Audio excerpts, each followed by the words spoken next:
Hello, everybody, and welcome to the Baka podcast.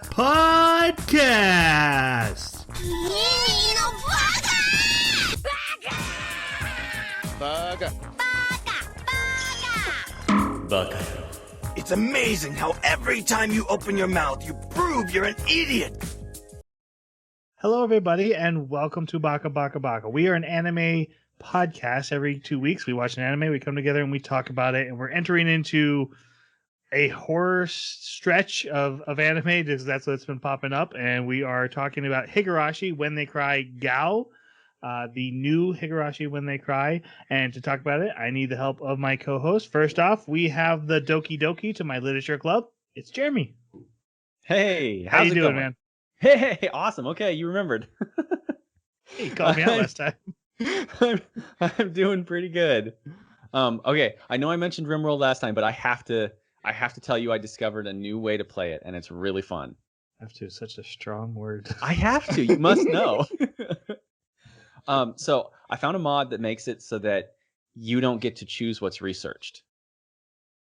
Basically, what happens is each pawn decides for themselves based on their traits and on their skills what they want to research, and each one researches something different. So I made a rule for myself when I'm playing that anything they research, I have to build immediately.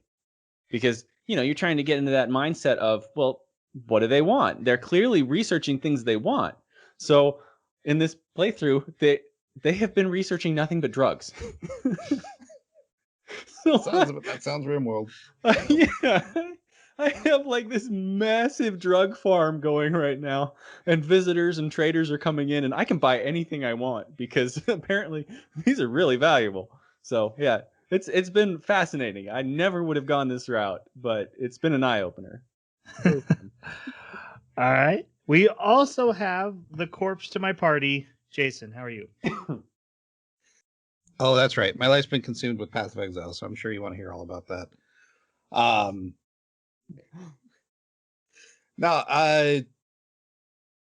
This league's been fantastic, and I'm slamming around. That's probably about it. You tell what is the new league? No fancy edits for you. Just I'm 100% straight with you. Why don't you go ahead and tell us what the new league is? It's the first time you've really mentioned it. It's fine. It's actually kind of funny because there's this dude called Chaos, and he goes, "Do the trial, you get a reward." And then if you finish the trial, he goes, "Okay, now we're gonna up the ante. You do the trial again, but with this like hard modifier, and here's a new reward that you'll get with it." And you keep stacking that up to 10 times, I think. You just keep picking more and more modifiers to make it more and more difficult. If you fail anywhere within that, you lose all of it. Ooh. So it's kind of like Who Wants to Be a Millionaire rules. You keep going or you cash in and walk out. Yeah. Mm-hmm. Yeah, you can cash out at any time. I've never felt more bullied in my life playing a video game. Because, like, if you make it 3 rounds and you cash out, like, you'll come across him in the next area, and he's like, "The 3-round challenger returns." That's pretty good. Or if you only do 1 round, I've come across him again. He's like, "This should be quick." Oh, it's like, you're such a jerk. It reminds me of when you play Hades. You get that from your dad. He does the same thing. Yeah, taunts you or whatever. I gotta try Hades one of these days. That's good. Yep. And my name is Troy. Watching a lot of superhero Golden Age right now. Falcon and Winter Soldier was good. Invincible. I've been trying to get these guys. Like, Invincible is awesome.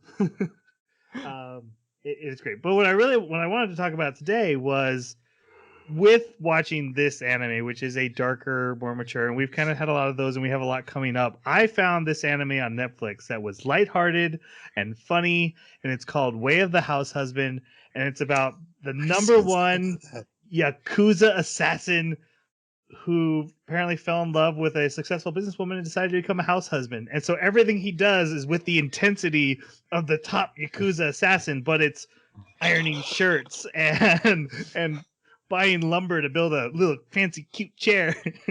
But like a cockroach comes into his house, he's like, this son of a is on our turf and he's not walking out of here. Or he's at the store and talking with the grocery. He's like, I just have one last thing to say to you. I forgot my points card. It makes me laugh the whole time. It's so lighthearted and sweet. It reminds me of like Help, I Married an Otaku, or stuff like Dragon Maid that we've watched. Jeremy, you did the pervert. Yes. What was that one? Oh, The artist. The artist, yeah. Yeah. Underwear Freak. Yeah, it's very much like that. Very short, small mini stories in the episode, and the episodes are only like 15 minutes long. Mm-hmm. But it was really nice after watching like 2 or 3 episodes of this anime. Oh yeah. To then laugh a little bit before going to bed and not having nightmares. Yeah. Makes sense. Which, that leads us into talking about this anime, Higurashi When They Cry GOU. Now, this is technically a remake / sequel of the original Higurashi When They Cry that came out this year. So let's go ahead and go with our non-spoiler review so you can know what our initial impressions of it were. Jeremy, you picked it, so why don't you start us off? It's not what I expected. I really kind of went into it blind. I read the synopsis, but it did a good job of being vague enough. But in the end, I'm really, really curious and intrigued. I want to know where the story's going to go. I like all the characters. They're complex. They have multiple layers to them. They're fun. It plays with a sickly sweet overtone, but then also an undertone of really dark morbidity. And it does them very well, although the sickly sweet part is a little bit too much for my tastes. But yeah, I'm curious to see where it goes, but it's definitely not what I thought it was going to be. All right, Jason, what'd you think? I'm having a blast with it. This is, me, I love a slow burn story. So to know that I'm only halfway through is a little exciting for me. I'm really loving the story building. Jeremy said the characters are complex, and it does feel like you're watching an episode of Pokemon, like 3 or 4 of them, and then like the 4th episode in, all of a sudden Ash murders somebody. Yeah. And yes, you've got some of that violent horror going on, but very little, actually, surprisingly. Most of the horror is psychological, and I'm just enthralled with it. I love these small little details, because the next time a sweet scene comes along and they say something, you're like, oh, you're gonna murder somebody soon. Yeah. So yeah, really excited for the next half. So some context for my review here. Years ago, I still do this every once in a while, but I would look up old horror video games that I'm never going to play and just read about their plots on Wikipedia. And that's like when I was really bored, that's how I'd entertain myself. And one of the ones I came across was Higurashi When They Cry, a Japanese visual novel style game that I was never going to play. And I kind of was aware it also was an anime, but it was also an anime I was never going to watch. So I read everything, and I've forgotten almost all of that. But some random stuff, like I'm aware of what it is and kind of the general concept going into this, and some random facts stick with me, but I'm mostly getting it from a fresh perspective. But some things I know I shouldn't know. With that said, I was really excited going into this, and then at the first half, we've only watched the first 13 episodes. So it's 1 through 13 that we're discussing today. I was a little dissatisfied with the way they present their progression in the general mysteries of the series. I never expected any answers at this point, but I do feel like any clues I'm getting, this anime just throws them into the trash and says, nope. Don't look. You don't get any clues, and so I don't feel like I'm making any forward progress in the mystery, which just leaves me confounded. And as someone who likes to solve mysteries, I feel frustrated at this point. Now, there's still a whole second half. This could very much be intended on purpose, and it could just definitely be me. So I don't think it's fair to judge the whole anime on that feeling. The second half has a chance to win me over, but that is how I feel at this point in the anime. All right, let's talk about the opening and the closing. You guys, what'd you think? I like them both a lot. I think I like the opening a lot more than the closing. I love the visuals of both. And the music of the opening is a banger. But just they kind of spoil some things, but not in a way that's dissatisfying. And it just kind of gives you these little hints of like story beats, and it's got a nice creepy vibe to it. It's so funny because you have this creepy opening and then it just kind of goes into cicadas and nice music and let's off to school, and it's like, oh my god, someone's gonna die. We're gonna talk about cicadas in this podcast, but go ahead. But yeah, I like them both. I really like the intro, love the music, but it was also really interesting to see like the showcase of, hey, these are all the weapons. Hey, these are all the people that either die or kill. And I thought they did a good job of like you were saying, Jason, they introduced some things, but I didn't understand that they were spoilers. Like it actually had characters in there that were kind of taunting me. Later, I was like, that's who that was. Oh, I didn't get that. So they did a good job with that, I thought. But I don't remember the outro. So, Kind of got that weird pastel, like multicolor thing going on, and showing each of them in a horrific, right before a horrific, or whatever their tragedy is. Right, it's kind of showcasing it in a way. Does it start with like showing it from the perspective of somebody who's getting hit with a baseball bat, or is that in the intro? It's in there. It's in there. Okay. I really like the opening song. It really feels like it's end of the world vibe going on, and then the anime doesn't quite go there. But yeah, the opening's good, and the closing's good. But I don't have a ton of thoughts on them. Even though I do have one thought. One thought that kept coming to me in the opening. Her name is Rika. We'll talk about her in the spoiler section. But the scene of her running up the hill, really love the animation style of that. It's a really cool, almost like a fisheye lens as she's like sprinting as hard as she can up a hill, and it looking directly into her face. And that was a really unique section that I always enjoyed in the opening. All right. So we're going to go to the spoiler section. Again, this is just spoilers for 1 through 13. We don't really have, even including me, general knowledge of the original Higurashi or any of its sequels or anything. So we are mostly going into this blind. And even when this show came out, it was advertised as a remake of Higurashi, and then at a point in the anime, it is not. But spoiler sections for everything in the plot going forward. And so we'll start with we start with our main character beating someone to death with a baseball bat. Yep. Presumably after already beating someone else to death. Yeah.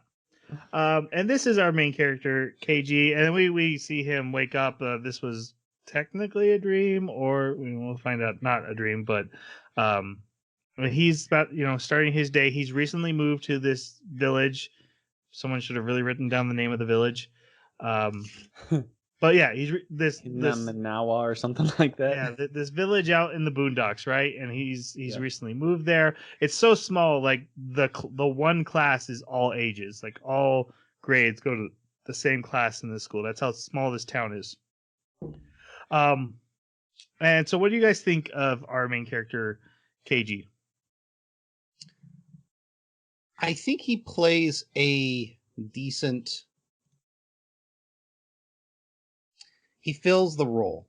And what I mean by that is I don't think he's particularly interesting because he's very anime, tropey, main character. I have grit for everything, and I'm going to do the right thing by my friends at all times. He plays that part fantastic, which ends up being his detriment in quite a few situations, which I'm loving. He's loyal to a fault. He'll fight even if he's in the wrong and he believes he's right. But he's he's kind of the lens for the audience, and which ends up being pretty great in each one of these stories. But because of, as you said in the intro, there seems to be this disconnect between each story that we're not apprised of just yet. It's like we watched 3 different animes with the same characters. And so, but it's interesting that Keiji is so consistent between all 3 stories as far as his actions and his personality. And I thought he played that role well. You know, it was, well, like I said, it would very much this episode of friggin' Pokemon. Yeah, it's pretty good. When I was first introduced to him, you know, after the baseball bat scene, when he's walking alongside Rina, a girl that he's met to walk to school with, I thought he was a totally different character just based on his interactions with her than who he winds up being. You know, he comes off as a little bit more cunning, a little bit more, you know, maybe playfully obnoxious. And while that is present, it certainly doesn't make up the percentage of his personality that I thought it was going to based on those interactions. He was interesting, but he kind of just made me laugh and get bored a lot. Like, his interactions were so sincere and so positive and so playful. And he would sometimes switch on a dime and put everything he had into going a different direction than where he was going before, which he was going with everything he had. And that was, to me, that was really frustrating because it kind of breaks the character in my mind. Like, I understand that sometimes people do that. Absolutely. But I don't like it. So seeing the character do that, I was like, come on, man. Be consistent. If you've done something or said something, you know, and you want to change your mind about it, figure out why. Go straight to the source or something. So it was interesting to watch him, but there were a lot of times where I think I was not reacting the way the anime intended me to react, because he was in situations where I could tell that it was trying to be suspenseful, trying to be thriller, trying to show how much pressure was on him, and I was actually laughing at him because I couldn't believe what was happening to him and his reaction to it. Just so, not my favorite character. I really found him to be a bland slice of life protagonist, but the fact that a bland slice of life protagonist has been dropped into a horror anime makes watching him interesting and appealing. If he was in the anime where he probably belongs, I'd be like, I don't care about this character at all. But then to be like, oh, he is so out of his element, he cannot handle any of this. That was at least interesting to watch. So, you know, I kind of a little column A, a little column B right there. So he goes to school, and like I said, there's a classroom of all ages, from, you know, kindergarten to teenagers, and he's joined up with the gaming club, which is basically just his group of friends. And so we're going to go through them and talk about each one. The first one we see him meet is his nearest neighbor, who is Rena. She likes to bring him lunches, and she waits for him to walk to school with. She is the short, orange-haired, kind of a sailor outfit girl. I think she's on most of the covers of this anime. And she carries a machete. What did you guys think of Rena? I loved Rena. I thought she was actually really, really interesting. I think it's because the first arc is all about Rena. And boy, does she play center stage well. I love that she has 2 entirely disparate personas. I think it was dysautotrophy or dysautonomy or something like that, that it describes her as having once we get a ways into this particular arc, where she does in fact have different behaviors. Now that's not what that particular syndrome is in reality. It's more akin to like Parkinson's and things like that, where you lose control of your muscles, not necessarily have a different personality or different movement set. But yeah, just seeing her switch between, I love fluffy things and they're so cute, and oh my god, everything is so kawaii and I'm just going over the top with it, and that is like super Pokemon character, to just completely go dark and get a different voice and look down and her eyes are hooded and say things like "you're a liar." You know, it's like, oh, the creep vibes just through the roof, and she keeps going from there. So she was very entertaining in the first arc, and that stuck with me through the whole thing because I was always thinking, even in the second and third arcs, she's still that crazy. The situation just hasn't arisen to draw it out of her. So she's still primed and ready to go. Like the pin is pulled, but the grenade has not been released. So that was always in the back of my head as what's going on with all of these characters in this scene. She was the catalyst of thinking about them all that way. So I liked her. I liked her a lot as well. In fact, the first time that KG asks her about the history of this town that they're in, and he goes, "Did something bad happen here?" And she does the no. Yeah. Like the hairs on the back of my neck stood up. I was just, oh, that was creepy. Yep. It was just cicadas in the background. It's getting dark out. They're in kind of a secluded area. In that very moment, because it was rainbows and sunshine all the way up until this point, and then all of a sudden, just in this split moment, your vision of who she is immediately changes. You're like, oh, she crazy. Mm-hmm. Right.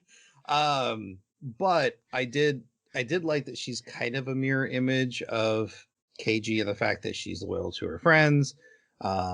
She's always wanting to be supportive and positive. She does have that anime tropishness about a lead female character.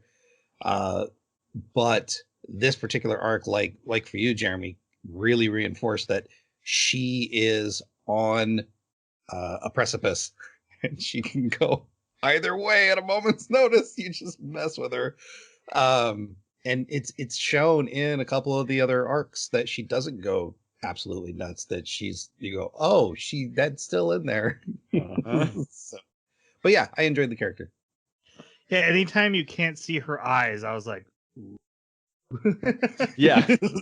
Where's the machete?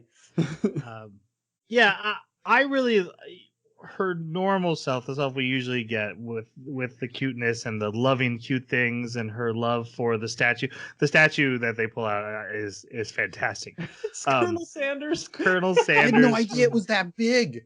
Like the way they showed it in the junk pile, it looked maybe about as big as like a doll. Right. So her quirkiness makes her really fun to watch, and then to have that hidden side of her, that dangerous side of her, and she is. I think her arc is the best horror arc of the three, because there's 3 arcs in this half, and hers was by far the creepiest, and I just really liked everything they did. So yeah, she's one of my favorite characters in the whole show. And then the other character he walks to school with is Mion, who is the oldest daughter of a local family that kind of helps run the area, one of the big families. She's the oldest of all the kids in the school, I believe. Mm-hmm. And long green hair, and carries a gun on her at all times.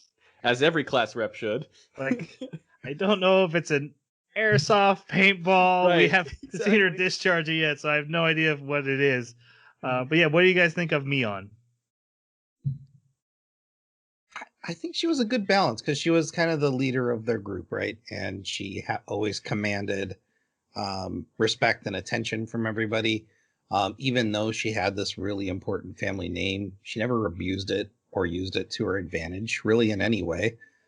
She almost seems to resent it that she's part of this family. And her arc specifically was probably the least scary, but I found very interesting because it showed so much more lore about the town than out of the 3 was with her arc. And yeah, I enjoyed her part, especially when you contrasted her with her sister, which we'll get to meet later. Yeah, she was really interesting. I after the first arc, I did not know who she was. Like, she kind of was sort of a background character, just there to, keep the club active and provide, what's the next game, what are the rules, who's going to get punished, and just be the playful one that's keeping the gears lubricated so everything keeps moving for this arc. And then, like you say, Jason, in the second one, we really get to see who she is, and that's really interesting. What was confusing to me is it was at this point when we were in the second arc where I was like, wait a minute, are the arcs just what happens? I didn't know it was a visual novel, but I thought, I wonder if this is a game and if this male character doesn't exist and it's just the player. And so they had to fabricate the male character. And so now for each arc, we're going to explore what happens if you take the romantic, or maybe romantic isn't even the word, the interest in each female one at a time, starting with Rena and then moving to the next and moving to the next. And then by the third arc, I was like, yeah, I think this is confirmed that this is this is what this is exploring.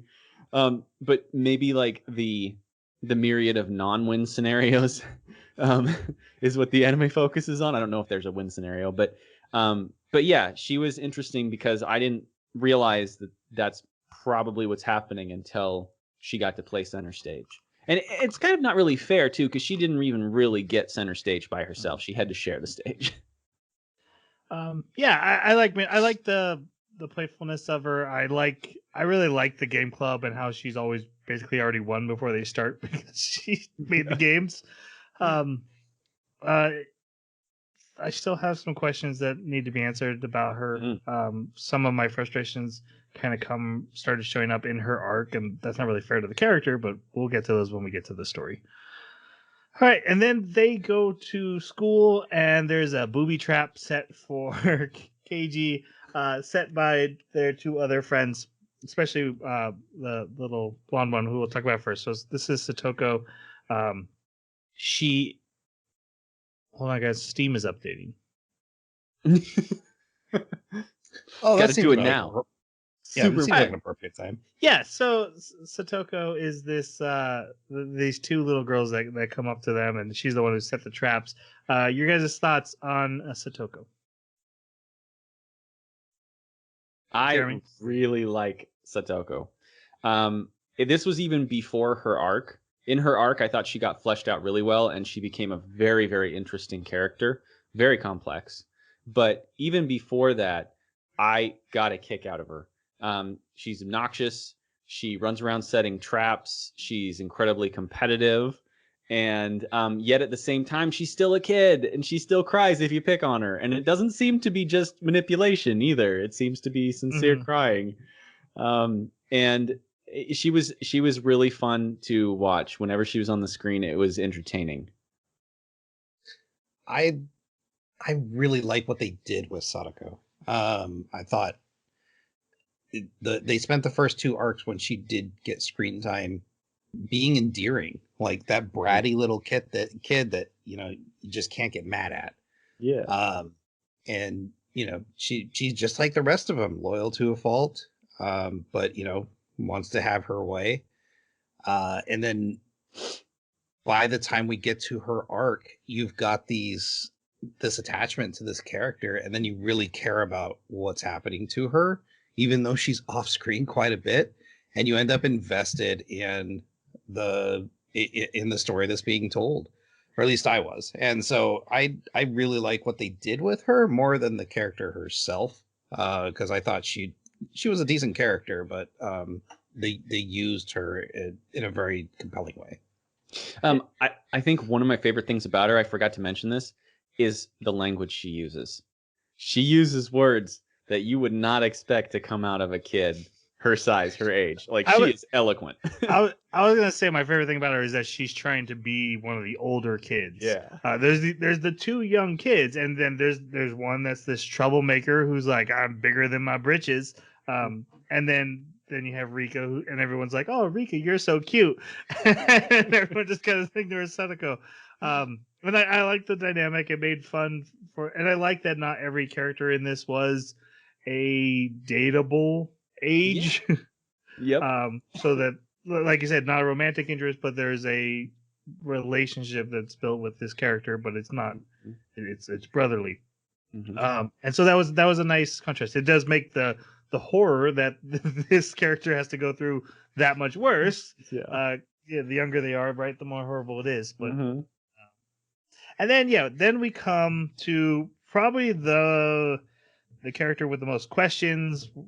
Clearly, whatever's going on centers around her in many ways, Rika. So this is the little purple hair girl, and really she is like a shrine maiden. Her and Satoka live at the shrine together alone, which I'm not sure how that's okay. But they must have some kind of guardians, but yeah, anime does not show. What do you guys think of Rika? I really, really like this character.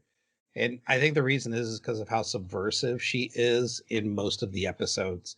She's usually, super sweet and just being cute. But then when she speaks, there's always this undertone of double meaning. Like, I'm telling you this, but in reality, I'm talking about like 4D chess, basically. Yeah. And we come to find out, she's kind of going through all of these. She has memory of all of these different arcs that we go through that the other characters just don't.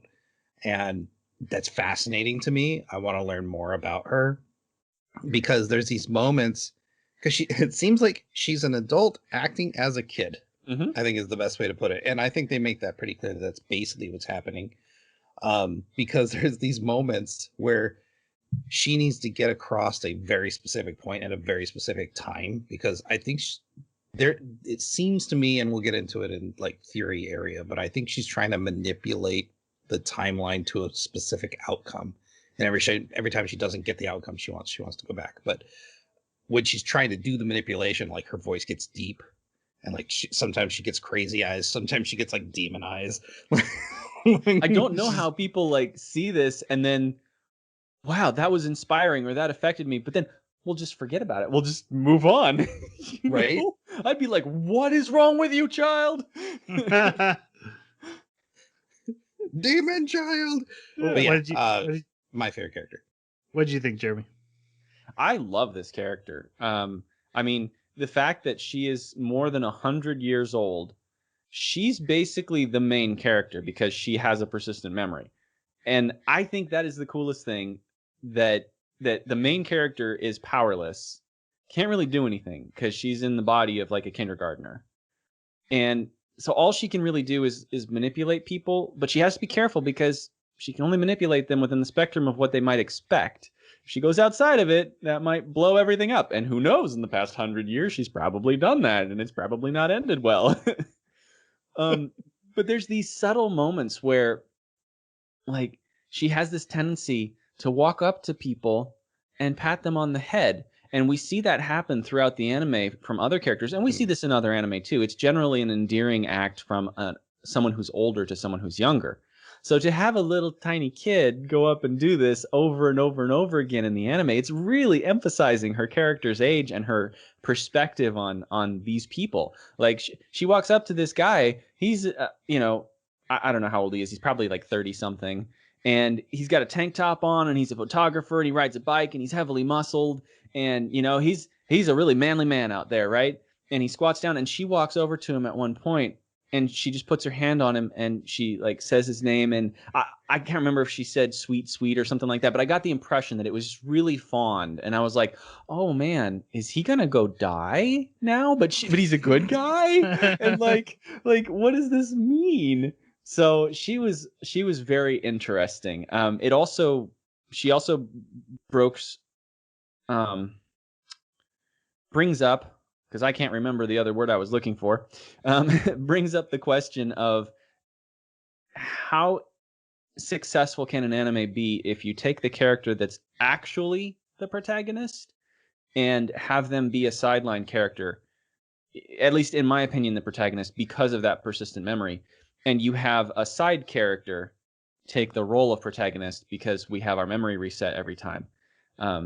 And I don't know how it's going to go. It's intriguing to me so far, but I'm really curious to see that difference of putting her on the sidelines instead of in the center stage. So not to echo too much about what you guys have said, I do like Rika. Like I said, the fact that it's a clearly an advanced aged person with a lot of wisdom driving around in a kindergartner's body. And then just choosing what moments, and the voice actress, I watched English dub, did a really good job of.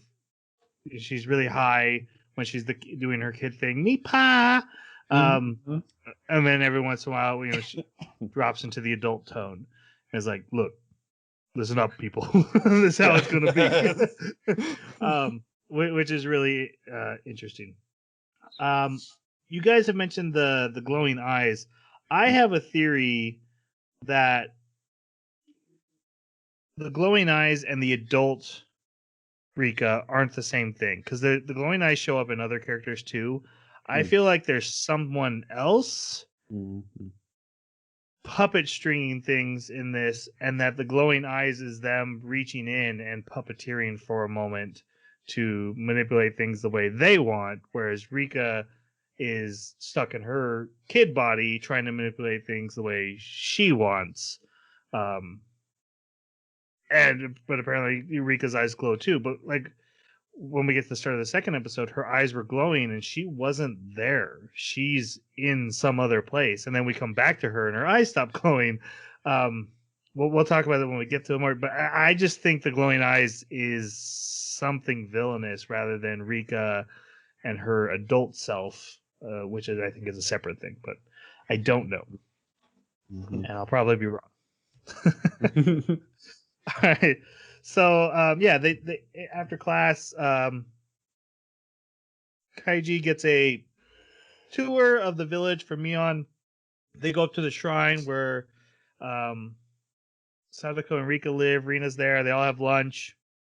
And then afterwards, him and Rina go to like the nearby dump. And she has found the Colonel Sanders Kentucky Fried Chicken statue, and she wants to dig him out. She comes here every day because he's so cute. She must have him. So come to find out, she's got massive amounts of statues and like dolls in her house. Yeah, she's like a hoarder of cute things. And this is where we actually meet the character that Jeremy had mentioned with the tank top, Tomataki. Walks up, and he's a photographer who likes to come to this village and take pictures. And he mentions the dam incident, which we find out was the government wanted to build a dam here. The village fought back. It literally came to physical violence. Some people were murdered, and he mentioned something about like, there's an arm out there in the thing, and it really freaks out Keiji that he says this, and then he leaves. This never shows up in any of the other story arcs. But I was convinced she was going to pull an arm out of the rubble. Yeah, I was waiting for that too. This is also the first time we get this really creepy.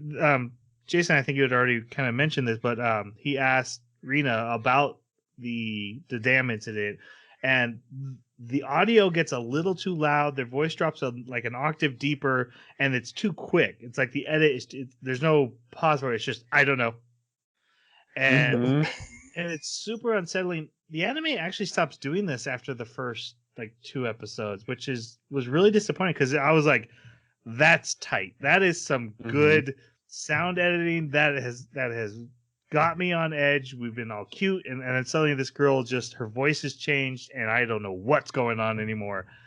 They don't keep doing it, but they do it a couple times in these first 2 episodes, and it's really good. And multiple characters do it, not just Rina. Then the next day at school, they do a scavenger hunt that Sotoko wins, but Rika, who fell for one of her traps so that she could win, tricks her with like a pie to the face or a punching. I think it's a box. Yeah, it was a punching box. Yeah. KO. Mion does tell Keiji about the dam that was nearly built, but how they were able. But then he asks if anyone was killed, and then she does the same voice thing. No one. To him.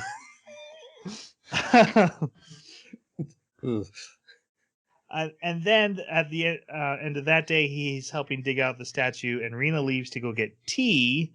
And then he finds a stack of magazines, and in the magazine it details the news about the dam and the murders.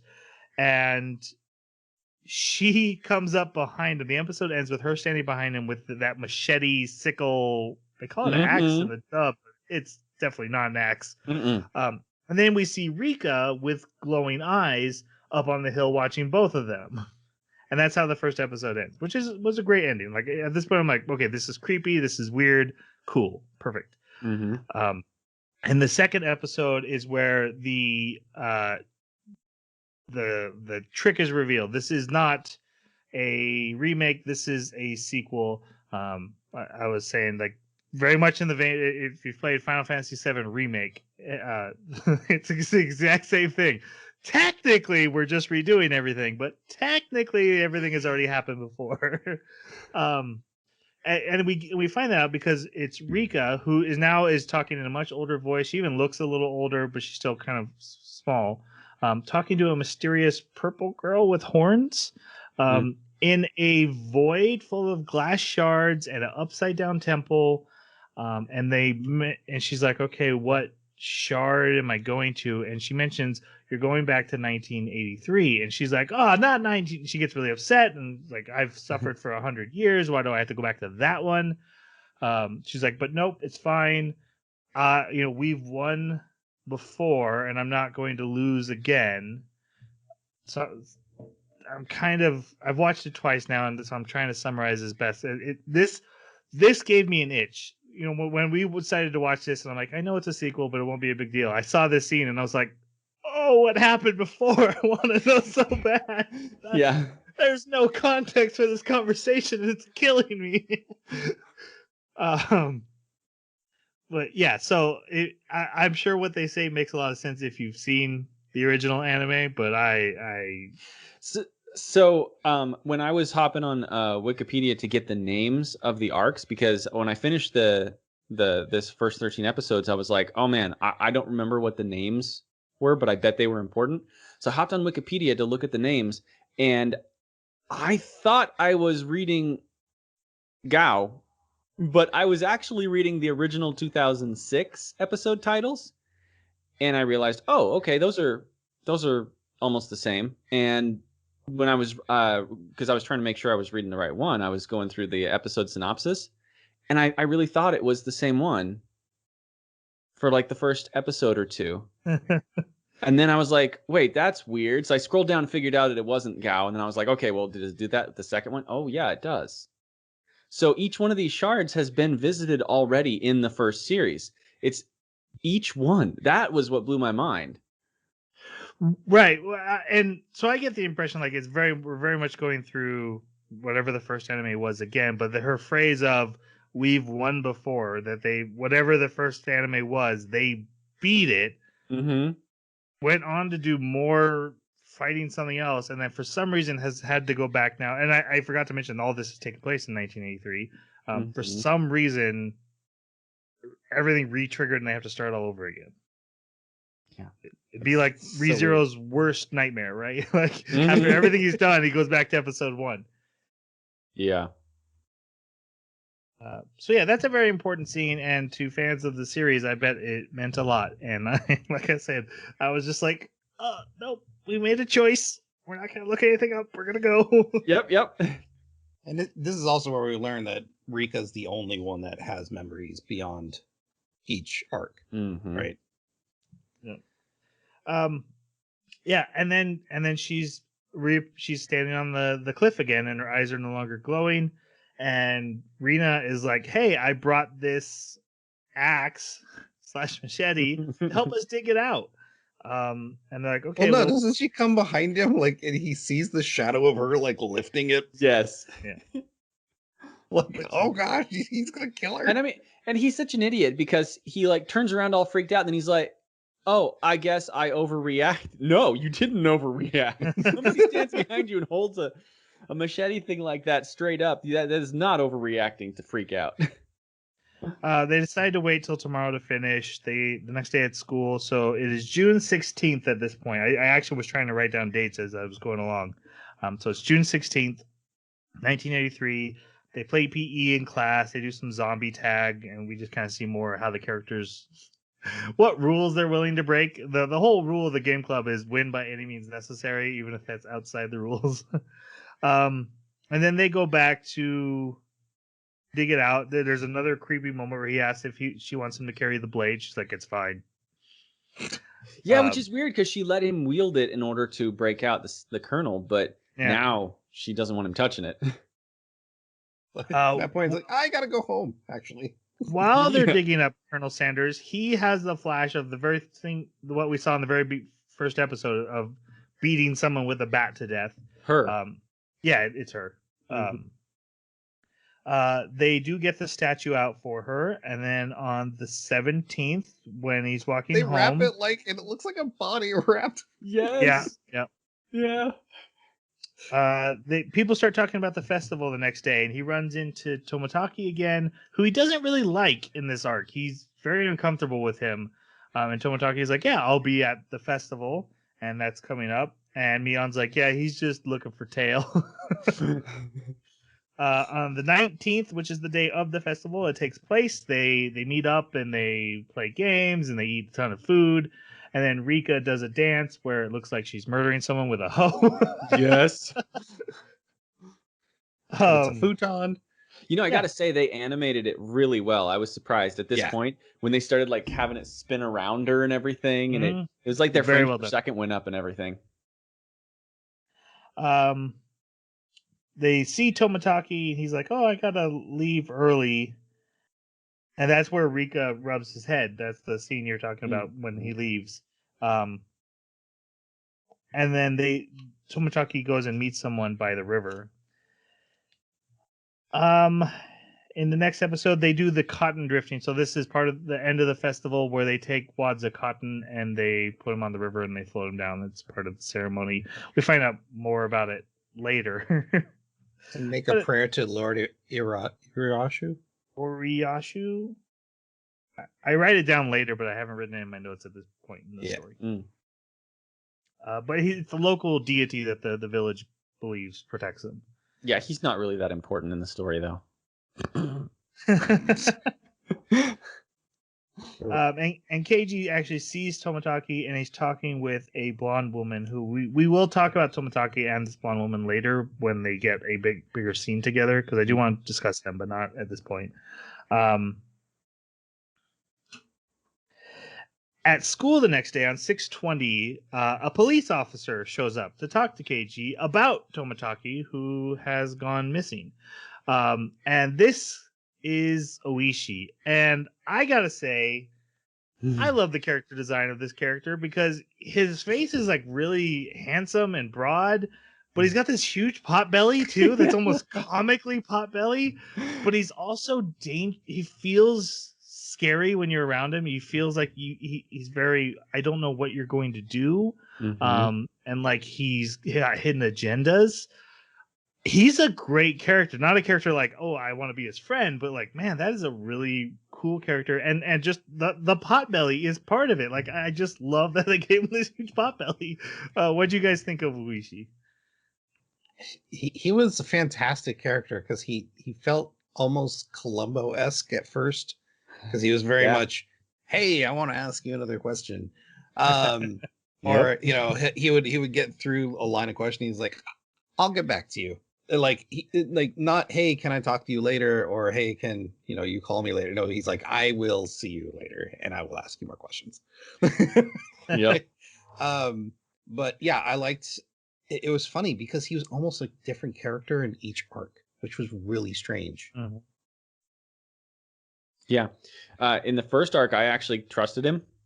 In the second arc, he didn't really play that big of a role, if I remember correctly.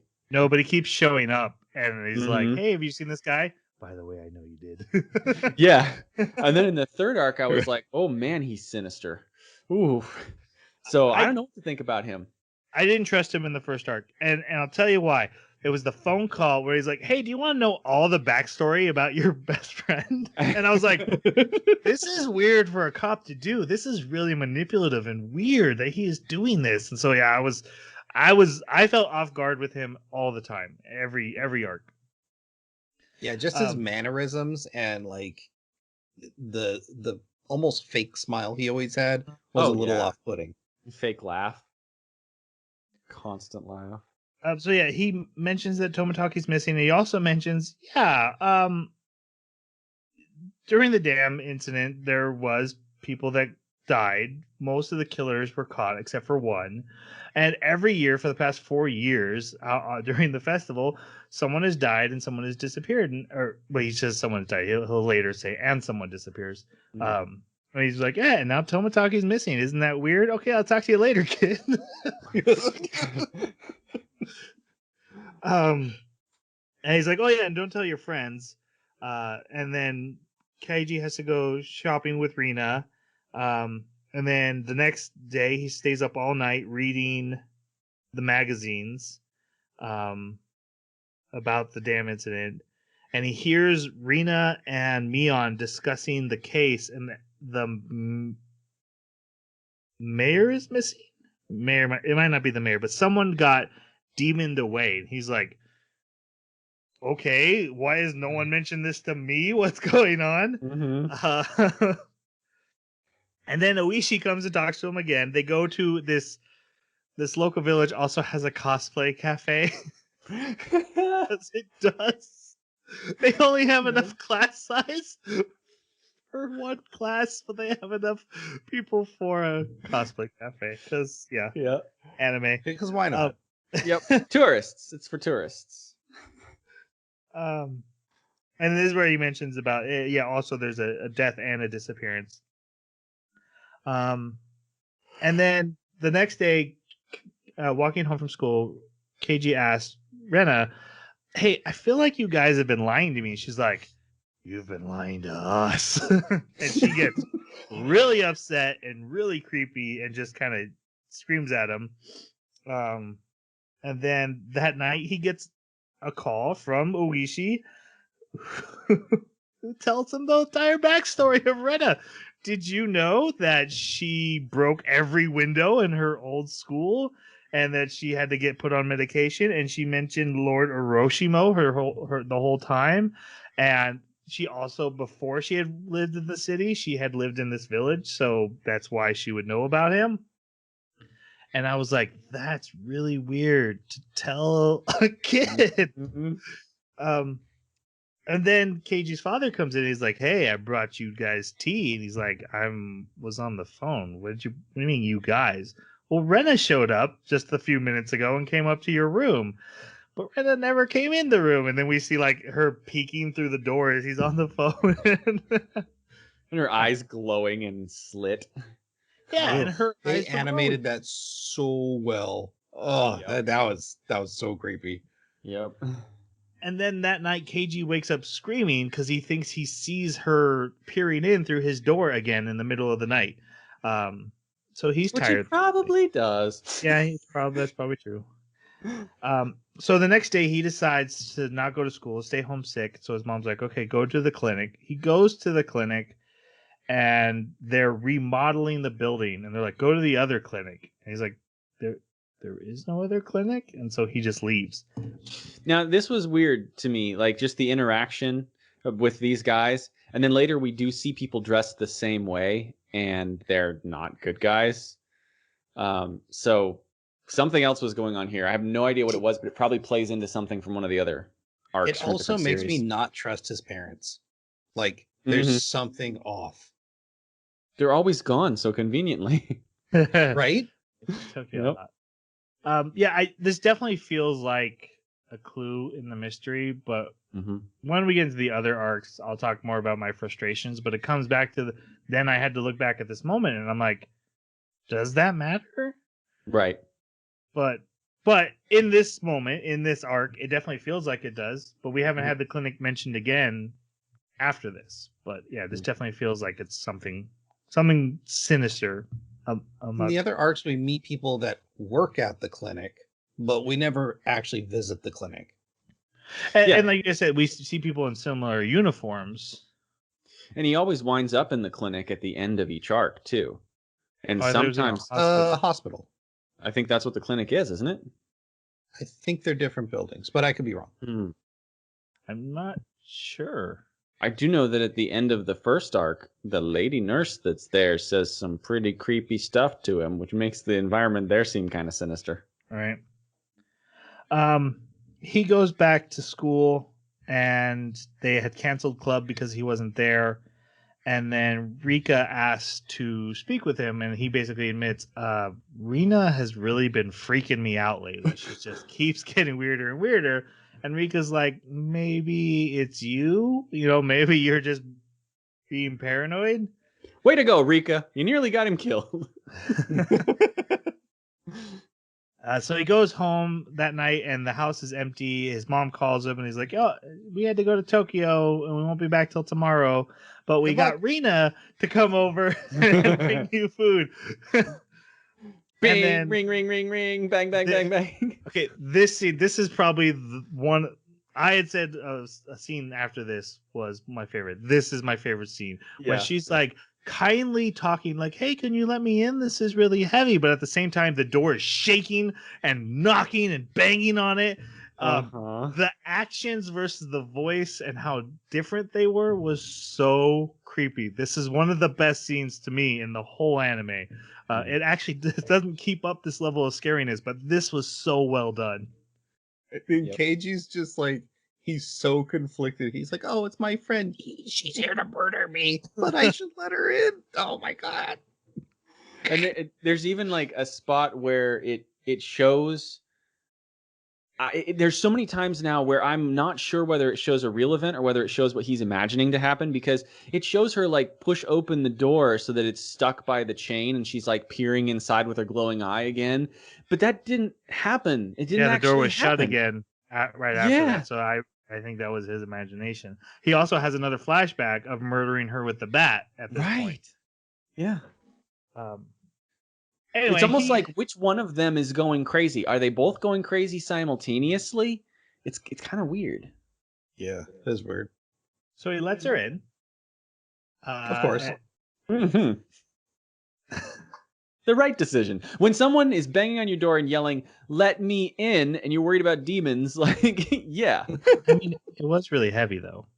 Yeah. Yeah. That's true. Had a lot of heavy things in it there. And actually, everything's good. He opens the door, he gives her a hug, and she's all sweet and kind. She's like, I'm going to go into the kitchen and prepare this. Don't come in the kitchen. I definitely don't need any help to prepare this. And so he's on the couch. He turns on the television. And then we see her in the kitchen opening up these bento boxes, and each one has a weapon or handcuffs or rope and all these different ways to. She's got like bandages and a hacksaw. She intends to dismember him. Yeah. He does come in and he sees all this stuff, and she starts scratching her neck so bad she's tearing flesh out of her neck. Grabs a kitchen knife and starts attacking him. He gets a golf club and starts defending him, but they have this big fight, which ends up with him on his back. He knocks her into the table at one point, and she wakes back up. He's on his back, she's on top of him, stabbing him in the chest, and he has a clock radio, and he's bashing it into her head until they both collapse. And then he wakes up in the hospital with his parents are there. And Oishi visits him and is like, hey, do you remember he did not survive that. I do not understand how he survived that. That was way too many stab wounds, too much blood. He lost that fight. That to me says fate. That to me says he doesn't die. It's linked to his death or something. The only caveat or hand waving I can do is each stab wound he takes, the knife does not go that deep. That's true. That's true. But she doesn't have the strength, and it even animates it. Like, it's only maybe an inch or two that the knife actually goes into his stomach. So that's true. That's still pretty hand wavy because it doesn't take much to hit. That's why I can kind of justify it. But yeah, that's about it. So eventually, Mion visits him, and he learns Rina died from the head wounds. But that Rika and Sakato also were both murdered by the same knife on the same night. And then the last scene of this arc of this episode is a nurse coming in and asking him if his neck itches. Mm-hmm. And then he starts ripping at it too. He starts ripping at it too and screaming. Mm-hmm. And that's where we end. And I think this first arc is the highlight of this anime. Like I said, this is the scariest stuff. They drop a lot of the creepy things they were doing after this. Which is too and bad. other ones aren't as weird as this one. Mm-hmm. Matter of fact, the ending of the third one just drove me crazy. Like, oh, okay, thanks for doing all that off camera. I guess Yeah. I'll pretend I was scared. Yeah, exactly. All right, we go on to our second playthrough. Yeah. You have lost. Play again. KG wakes up. The club is calling him, and so none of what we just talked about has happened. I don't think it's a time loop because we've talked about outside on our own chat of like, if it's a time loop, where's the starting point? And I just don't think there is. I don't think these worlds converge at all. And I think Jason hit it on the head when he's like, we're watching, or I think it was Jason, we're watching an anime with the same characters. We're just watching 3 different animes. That very much feels like what's happening here. Same setting, same characters, completely different stories every time. My guess is that the branch points are variable, and that they do come from the same origin, but not at the same time. So you could then wind up with characters that diverged off of we could call it a main branch or main line at some point where they already knew this, or like they knew about the existence of this character, or they'd met this person, or they'd heard this bit of information, or characters that aren't even related to our main protagonist and his troop are in town when they weren't before because of something that diverged way a long time ago. But I think that none of it diverges prior to the dam incident. I think that's probably the first point where all the forks start. Because that would be when the deaths start happening every year on the special celebration day. It's true. That is a constant. Any thoughts on that, Jason? Or... No, I think that's probably a good point. I will point out that all the story beats from the first one basically happen in the other 2, as far as as far as Keiji learning about these things. I think he just learns about them in different ways. And I think that is partially meant to speed it along, because you don't want the audience going, oh, we're getting this diatribe again about the dam and the murder, and he learns about them in different ways. And I think they do a poor job of conveying that he doesn't start each loop or each arc with this information. He learns about them just in different ways. And sometimes it's sinister and sometimes it's not, which seems really inconsistent. So that's why I'm very interested in the next half. I'm hoping that some of those answers will be answered. I think there's a clue in how it keeps showing the day, the number that is the day. And it makes me really curious if I was to go back and actually compile which day, which events happened on, if the events of each of these 3 arcs don't line up to be on the same days. That would really support what you're saying, because then he found this out somewhere around this day, but we skip a whole week from scene to scene in the next arc, and we don't even touch that day or anything around it. So chances are he found out about it some other way. Well, guess what? I wrote down most days. Did you? So, does it pan out that way? I don't think so. Interesting. Because we almost are always about a week out from the 19th when we start. I saw some days that were like 6. Yes, this story arc starts on 6/6 and then jumps to 6/13, but that's still pretty early in the last story. I don't remember.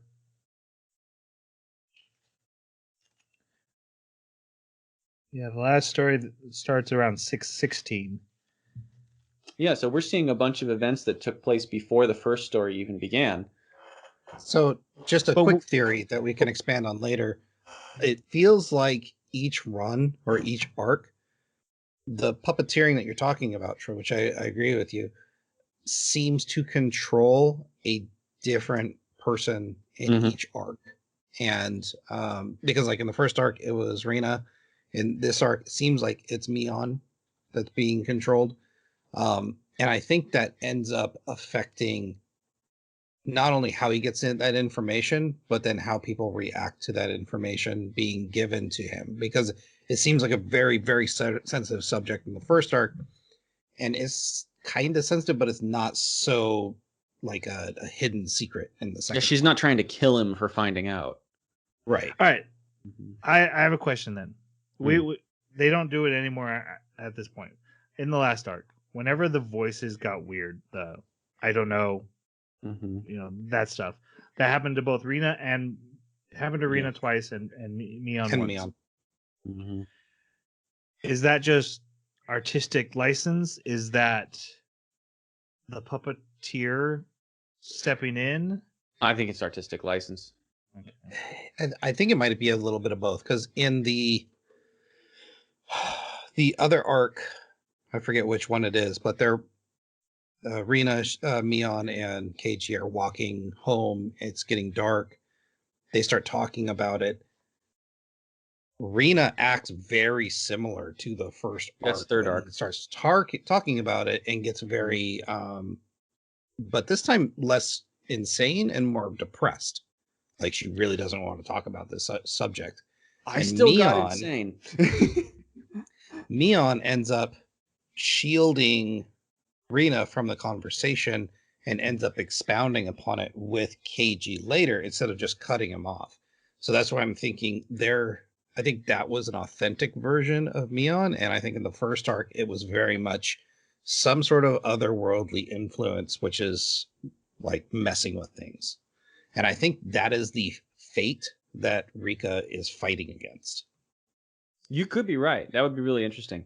I took it as a context difference, right? So, given what had transpired in the first arc, when he encounters Mion and asks a question, she has no reason to say anything. But given what has transpired in the third arc, she's more inclined because of the things she's seen him do or the things she's seen him say, that now she would, be like she was later in the first arc where she actually did expound.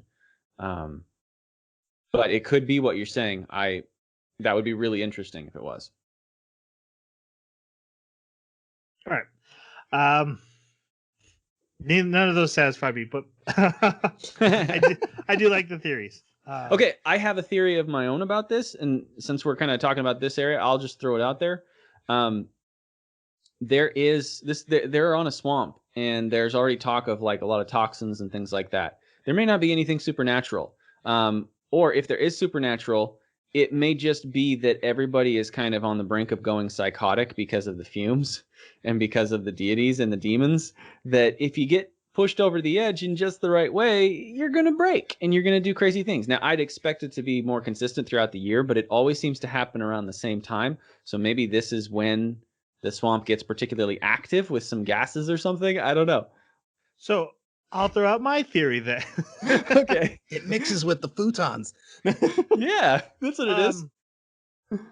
I think there's supernatural stuff going on with Rika, obviously, because we know that, right? Yeah. But I think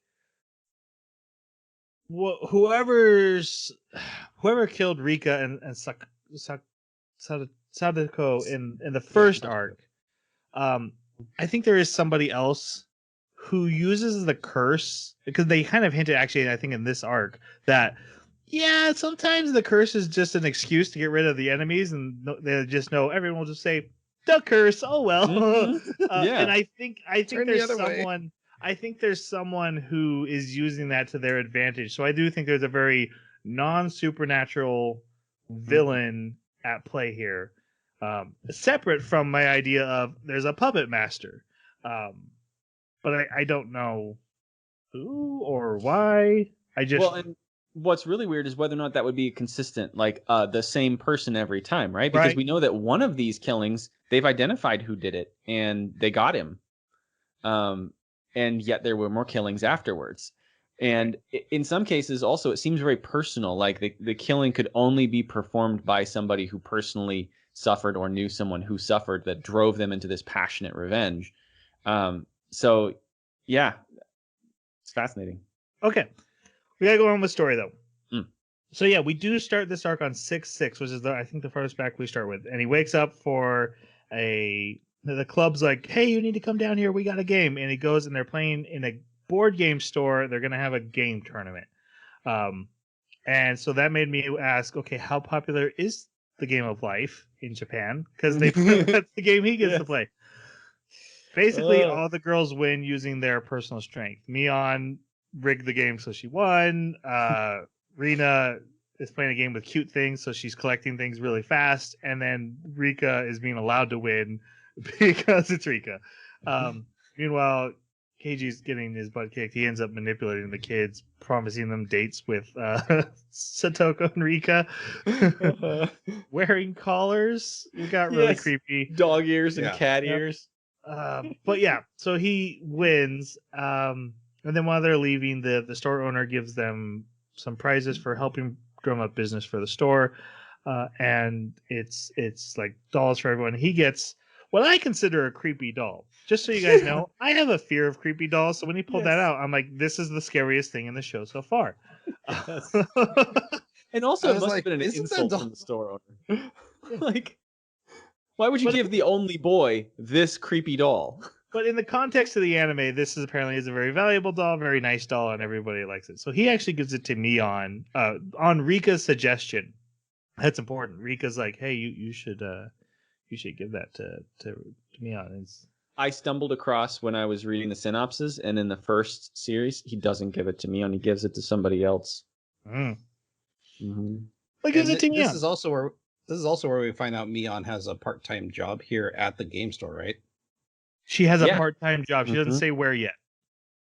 Oh, right. I had assumed it was at the game store, and we find out it is at the game store. But from the context of what people talk about later, no one knew it was at the game store. Right. Okay. Yeah, I had just made the assumption because of the way the manager had interacted with it. I felt like it was obvious. I agree with you. Yeah, she called him uncle and then said, I'm working for uncle. That was the only uncle I knew. Yeah. Then we find out she's related to like half the village.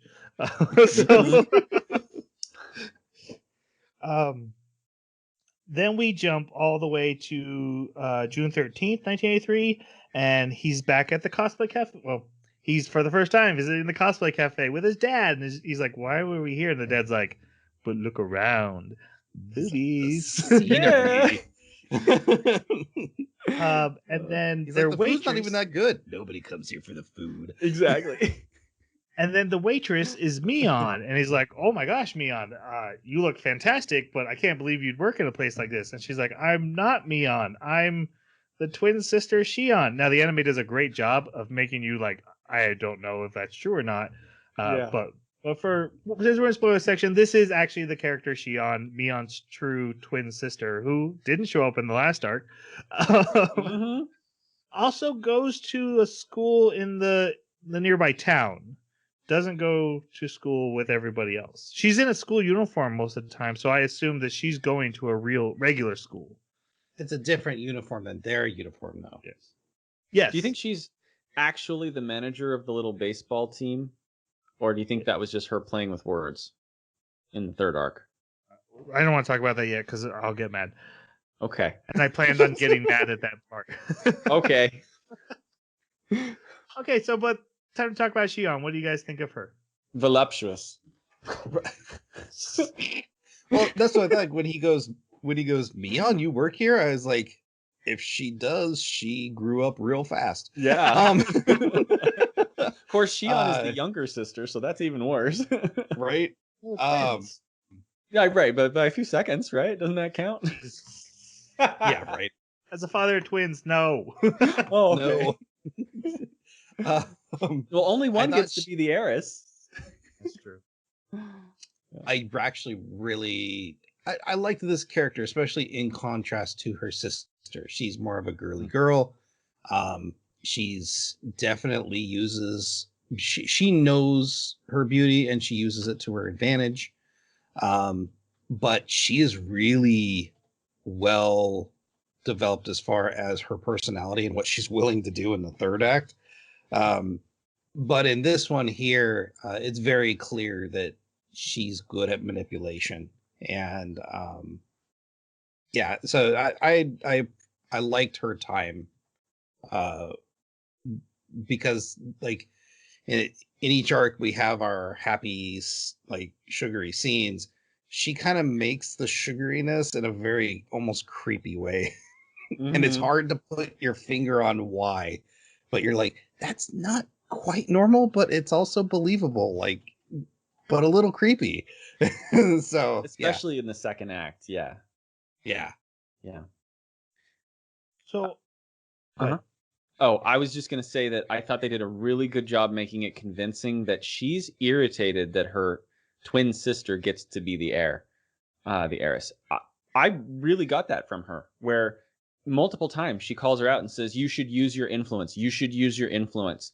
And she has like this impotent rage where you could tell she wishes that she had the power that Mion is going to get, so that she could do the things that she thinks needs to be done. She has this righteous indignation that just she can't do anything about it. And so she's just going to press forward, and we really see it in the third arc, but even here, she stands up for KG, and you can tell there's a dislike between the sisters. Shion gets a little manipulative in this one just to put the screws to Mion. Yep.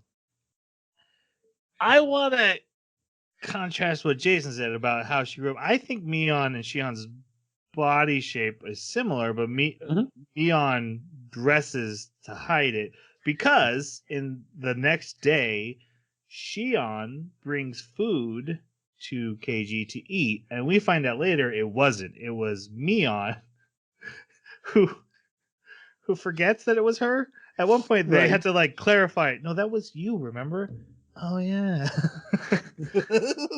But this is Mion in Shion's school uniform, looking exactly the same. So it's really the clothes, but also anime attitude. I can draw things a little bigger when I put on cosplay outfits. Yes. And put the hair down too. That made a big difference. Yes. Yeah, Mion usually does the ponytail. Then on the 15th, he returns the canisters to Mion at school, embarrassing her. Which was really weird, because it seemed like she didn't know where they were coming from. Like she was surprised which she's the one that brought them there. Like it's all just so confusing. Right. Which the fact that they're not even sure which twin is which sometimes is like, how is I supposed to figure that out? Yeah. I do think the anime did a good job of keeping this a secret and me guessing. Because at some points I was like, oh yeah, definitely has a twin sister. I'm like, no, maybe two. There was two in the OP, but maybe that's just to point out that she's got two her personality. Yeah. Yeah. And that's the last one. Having a crazy schoolmate wouldn't be that weird. Right? He goes back to the restaurant, and there's some hoodlums hanging out there causing trouble. He runs afoul of them, and what ends up being Shion, I wrote down Mion, but it was Shion, defends him, and then all the villagers that are nearby like jump in to help, and are like a pack of creepy. Yeah. feral faces all growling. And Oishi shows up and arrests the boys and takes them away. KG gets a free meal as a thank you. And that night he gets a call from Shion asking if he wants to be a dessert taste tester. He's like, that sounds awesome. So the next day he goes and he does that. There's a scene where Shion spills a dessert on a nerdy customer's lap. Yeah. Who then, well, he made her. Yeah, he tripped her, Mm-hmm. and then is making her clean his lap. And so KG tries to defend her and gets knocked out.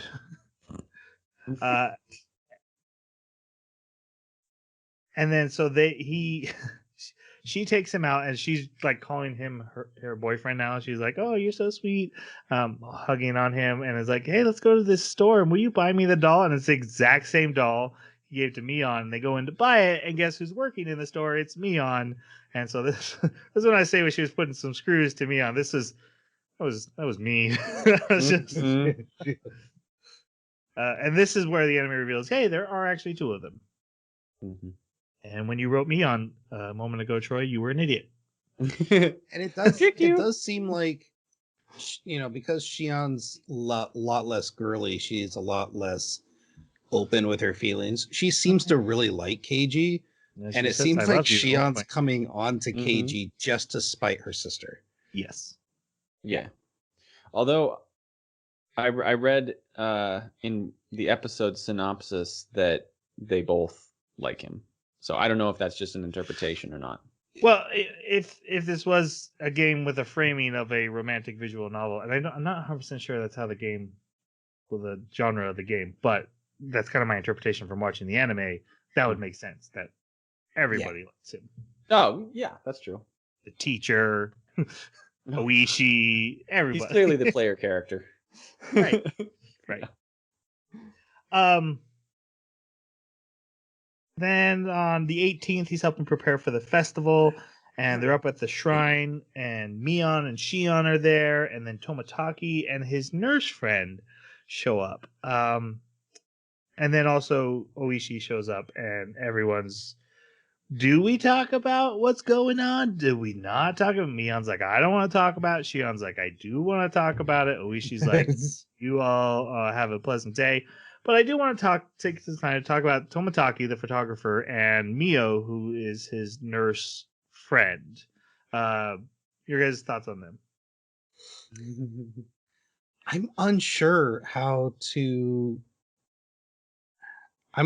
to say about them because they seem to be just side characters, but they seem to be really important side characters because every time the festival happens, they both disappear. And there seems to be this implication that they are victims of the curse, but the curse is specifically someone gets murdered and then someone disappears. They both disappear and no one hears from them for days.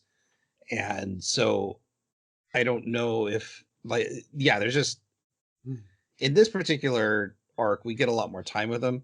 Mio seems real crazy to me. And Tomotaki seems just like a normal dude. Just, kind of, he seems like he's trying to find out more. He seems like he's trying to find out more about what's going on. And it seems like photography of birds is definitely a cover for something. Oh yeah. Like for a server. Yeah, right. But yeah, it's hard to put my finger on either of them and in what they're doing. If he is a secret agent, though, a foldable bike is gonna be the lamest mode of transportation. Well, it blends in well. Does it? All right. It's good for his cover story. What do you think of them, Jeremy? I am really curious about why they're there. I mean, obviously they're there to take pictures and find out whether this is all real and whether it's all true. But Mion kind of seems like she wants to believe it. She comes across that way where this is a morbid curiosity that I hope is true. And I want to take these pictures, even though I'm trying to prove it false. I kind of hope it's true, and it's so creepy. What really got me was that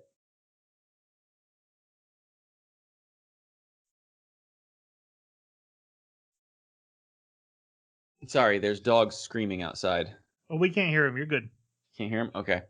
What really got me was that when they disappeared in the first episode, in the first arc, in the second arc, the same thing happens, but then he's told two different things. He's told that they disappeared and no one knows, and then he's told, oh no, three different things. And then he's told, oh no, they actually fled in a truck.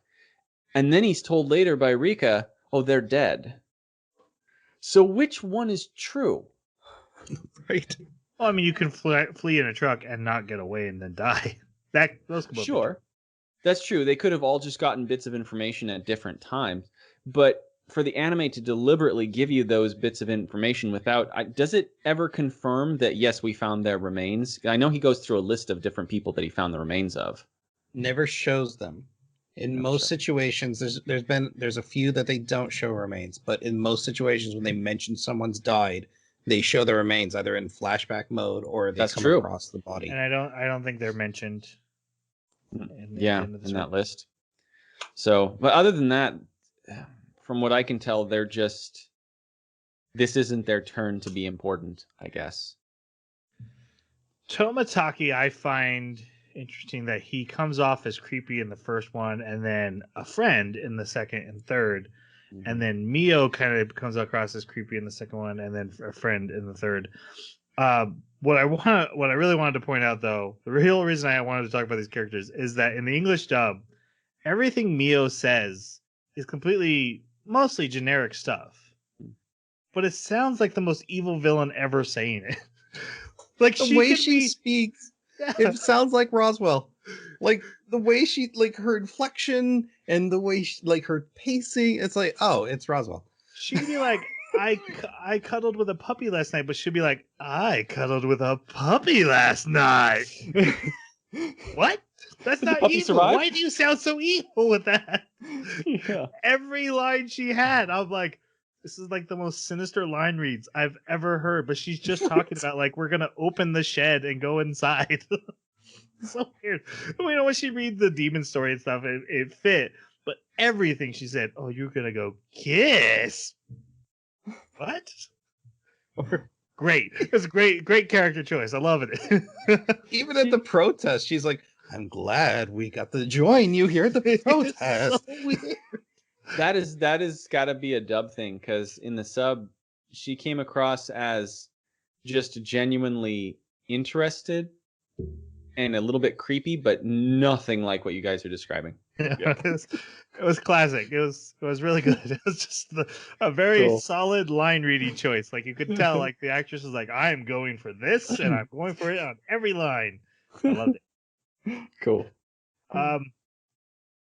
Yeah, and then so the next day, Shion, when the festival started, Shion grabs Kaiji before the Rika's dance starts and pulls him out, and she's like, "Hey, let's go spy on Tomataki and Mio," and they're at this sacred storage shed, and they're like, "Hey, we really they get caught by him, so they're like, hey, we want to go in with you." So they break into the sacred storage shed, and there's a shrine to Oyoishi, the deity, and then there's all these tools, torture devices, spikes, hooks, claws, ways to murder people. And then Mio basically tells the story of the folklore behind this village is that it used to be a village next to a demon portal. The demons would attack the humans. The god eventually showed up and was like, hey, I'm a cool guy. And they were like, you are a cool guy. We love you. And he's like, great, I'm going to turn you into humans. And then you can all just live together in the village. And then they started, having children with the regular humans. And now all that demon blood has passed on into the village. And now they're all man-eaters. And that's why they... And the Cotton Festival is really supposed to be the guts of people that they float down the river. And everything is just has a morbid background that they've replaced with cotton. And then you think about Rika's dance where she's chopping at something. Like, oh, maybe that wasn't farming. Yep. Yeah. I thought it was very interesting that they were basically playing on a lot of civilizations had things like this. Mm-hmm. And so seeing how it was interwoven with like, oh, they mingled their blood with demons, and that's why they're still doing it, but secretly, and they would like harvest nearby villagers and bring them over and do it. Only once a year, though, is what makes me curious. Like, if this story is true, I would expect them to be doing it a lot more frequently to sate their appetite. Well, and they point out that the deity actually chooses who the sacrifices would be every year, and yada yada yada. I think it's Lord Arashido. Is that right? Yeah. It's Lord Oreo? Yeah, that works. Like I said, I've seen his name a few times in my notes. I just don't know the full pronunciation. Keiji gets upset with the story. He's like, that's not cool. I don't like this. I'm very uncomfortable. And Shion's like, I'm going to touch the statue. And she does. And it breaks. Except for it splits. The head comes off and splits perfectly in half. And I'm like, ooh, that's a clue. And then it apparently is not a clue. It looks a lot more sinister than it appears, I think. Because if you notice the inside, you've got when it split in two, you had like the outside molding, but then on the inside was like the shape of a head.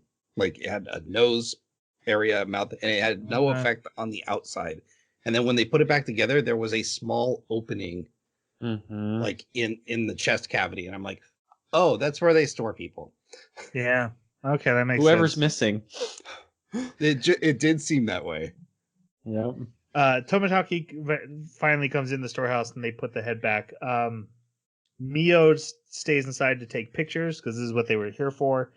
They do miss the festival, and then on their way back, the gang all finds Keiji, and they're like, "Hey, where were you?" He's like, "Oh, I was there. Totally saw the dance. It was perfect." And they're like, "Oh gosh, you messed up. What are you talking about?" And he's like, "Dang it." And then eventually he's found by Oishi, who's like, "Hey, have you seen Tomotaki and Mio?" And he's like, "What? No." He's like, "Oh, it's okay. I know you did. Bye."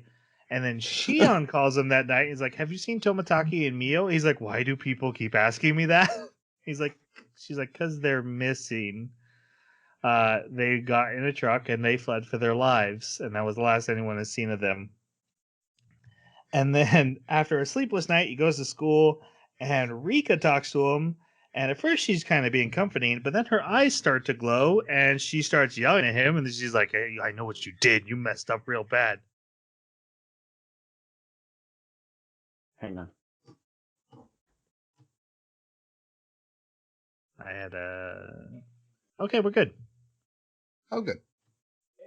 I'm gonna go pee real quick. Okay, I'll fix my speakers.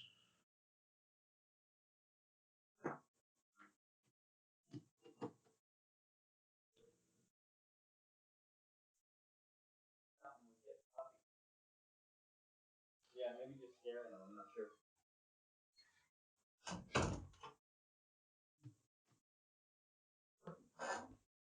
Sorry, he was scratching at the door. I didn't know if you guys could hear it. No, your microphone isn't picking up anything. Okay. You're good. Jason had to pee. Oh, good timing then. Didn't have to use the bottle under the table trick. Just hear it filling up on the microphone, but Yeah. not me. I don't know what that sound is. Must be in the airwaves. My microphone's just picking up something in the static.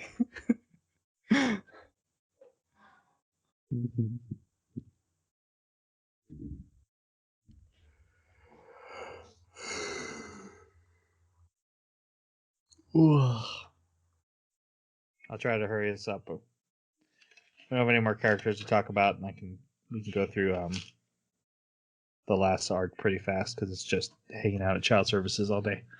Yeah, it is. That was a really boring arc.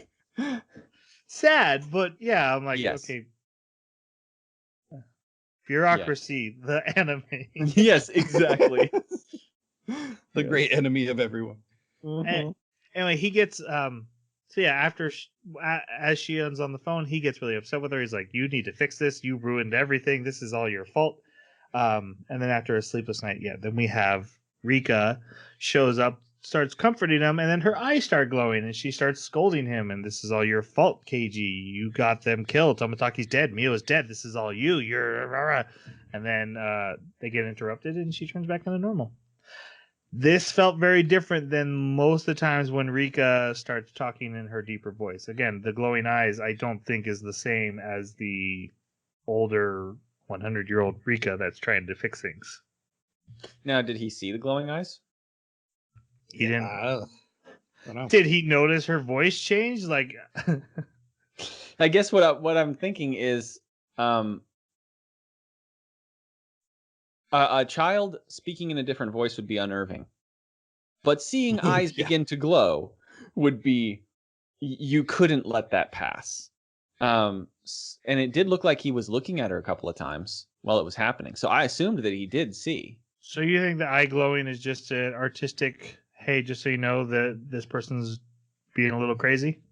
Yeah, especially since in the first arc, her eyes were glowing when she was looking through the door, but she never actually did that. Or if she did, he didn't see it. So that was in his head. That is true. But we've seen people go crazy without their eyes glowing too. Mm-hmm. I'll say this: I want the eyes glowing to mean something, but you Yeah, absolutely could be too. right. It doesn't.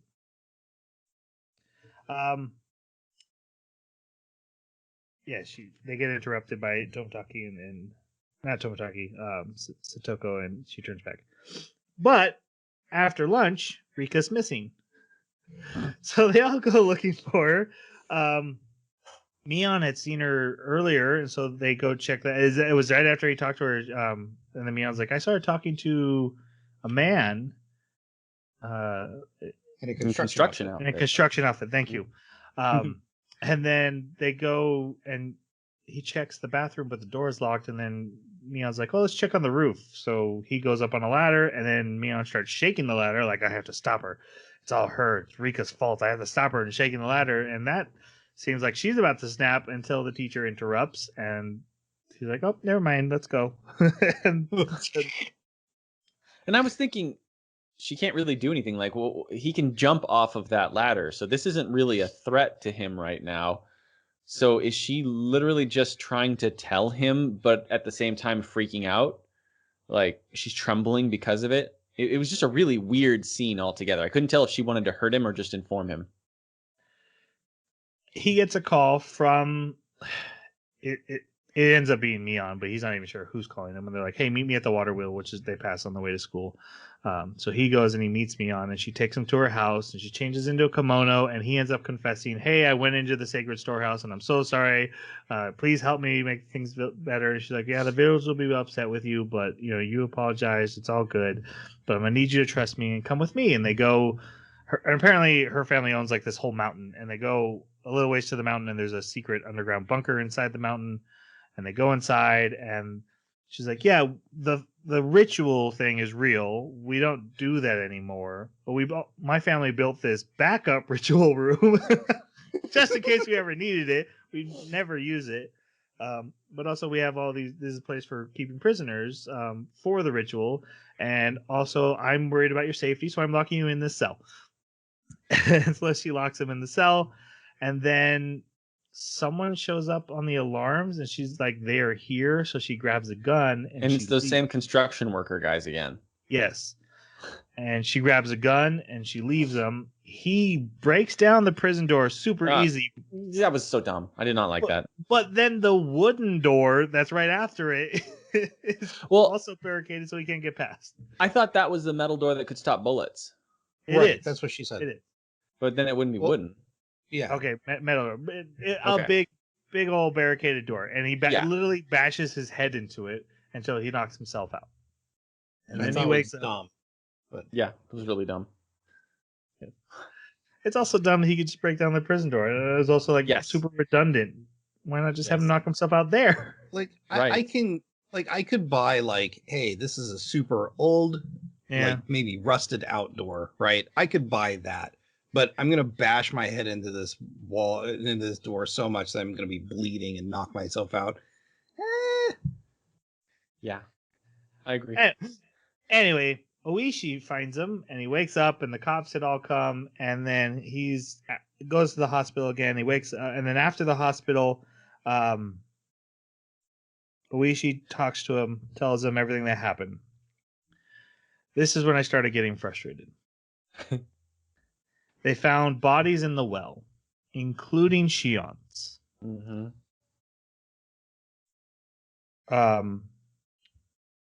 Mion was found dead with Sakoto, and they found Rika in the school septic tank. So when he checked that locked door, she was inside the toilet. Yeah. So everyone's dead except for Rina. Rina's not dead. Yeah. I'm really frustrated right now at this storyline because obviously these are very different stories, and he knew Tomotaki in this one, so we're not repeating the same events. So we're not getting to see events from different points of view and flesh them out. I don't know why Shion was in the well. Did Mion put her there? Did her family put her there? Did the guys in the constructions? Will I ever get to find out who did that? I hope so, but right now I feel like I'm not going to get to it because we're never seeing this from another point of view as far as I know, the way this show has been set up so far. And that's driving me a little bit bonkers. In my opinion, it feels like, Shion obviously is the one that went nuts this time instead of, or not Shion, but Mion went nuts instead of Rina. I think Mion did all the killings. Like, I think she put Rika in the septic tank. I think she put Shion in the well. And then, obviously, she lost in her scuffle with Sakoto. Which I find unbelievable. How did she lose to a kindergartner when she has a gun?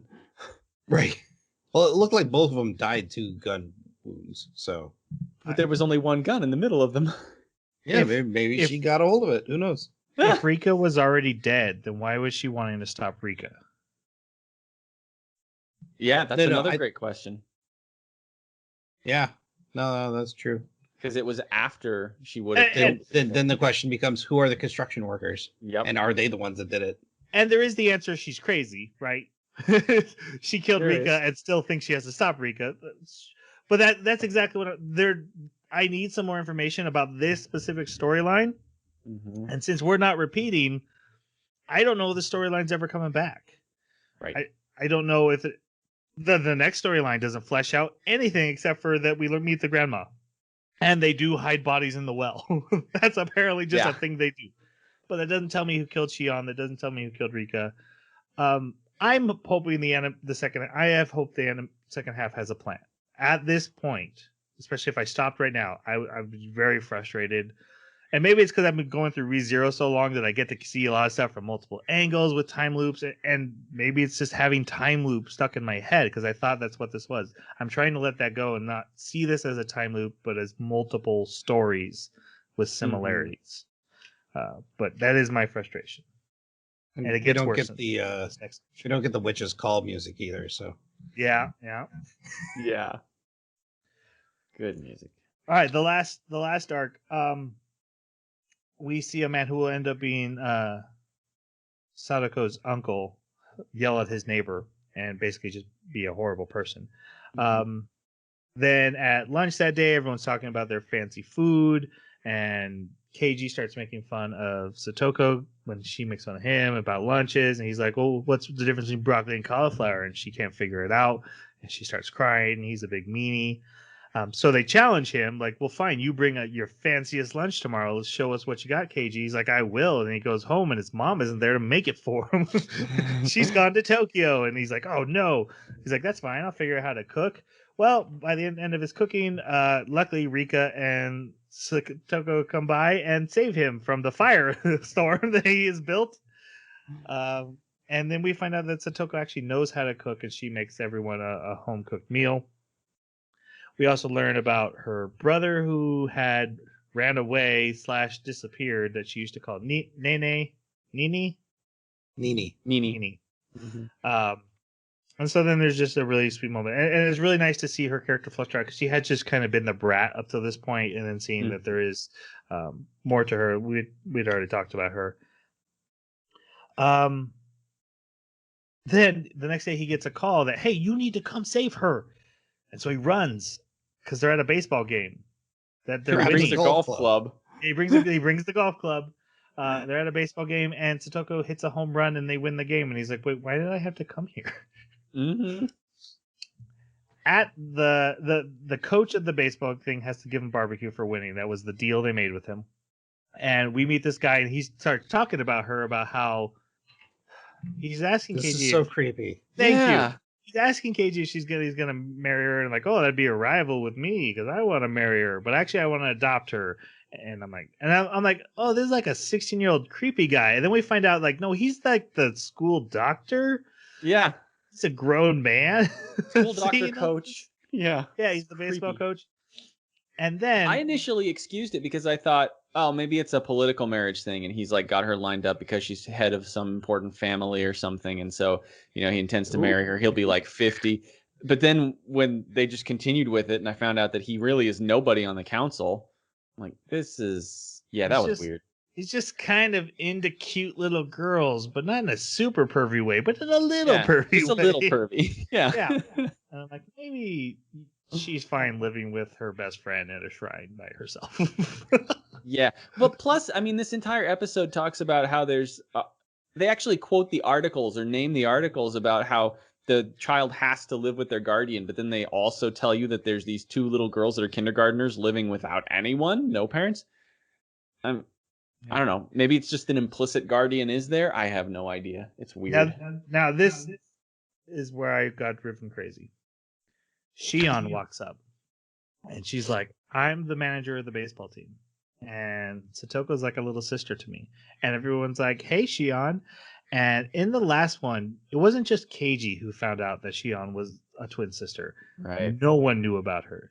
Her Mhm. existence was unknown to every other character. And in this one, every character knows her. That, and along with Keiji being like, my friends told me all about the damn story. And Mhm. Mio walking up and him being like, "Hey, Mio." And I'm like, I guess in this can't be a time loop. There's just no way. Like I said, maybe the point is 4 years back, but this is so different from everything else. He knows, and it feels What lazy day like is the it? anime. Like we already introduced this character, so just assume. What day is it? Like, what day is it during this time?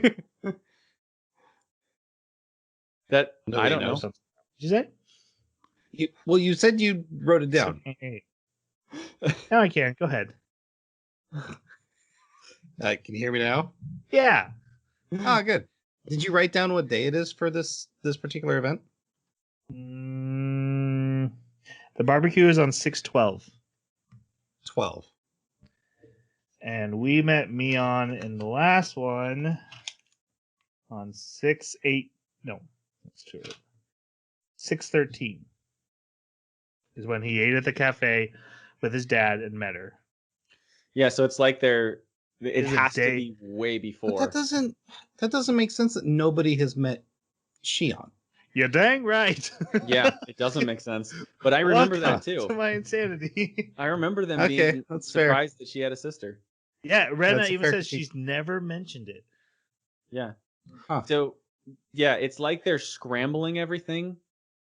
It's like they've got a big bucket and they're like shaking all the ingredients and then dump them Right, out on the right. counter. Same characters, same setting, completely different story. I mean, this is all about that uncle that we've never ever heard of, and it's just. But again, now I'll never get to know why Shion was in that well, and now I'll never know why did the uncle show up this time. Yeah. As far Yeah, as where I the know. heck did the uncle come from? That's one of the things that really bugs me, and the only thing I can come up with is that it's that branching solution, because where was he influencing the previous arcs? Like, I was thinking back, and Sadako was just having a blast at the festival on the previous ones. There was no mention of moving back with an uncle or anything. So what happened that could have possibly made him show up? I think the thing that really clued me in was when the parents left at different times and for different lengths, which there was no cause from anything that we saw.